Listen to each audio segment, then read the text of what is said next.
The Mahindra Thar's infotainment system handles navigation, music, and vehicle info. You might need to reset it if you experience a frozen screen, unresponsiveness, or software glitches.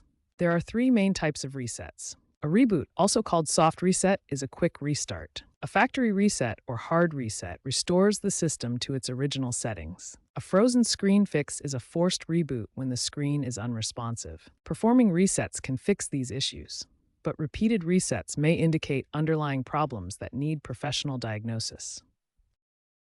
To reboot, hold the power button on the steering wheel or screen for 5 to 10 seconds until the system restarts. For a factory reset, navigate to Settings, System, Factory Reset in the infotainment menu, confirm with the code from your owner's manual, and wait for the system to reboot.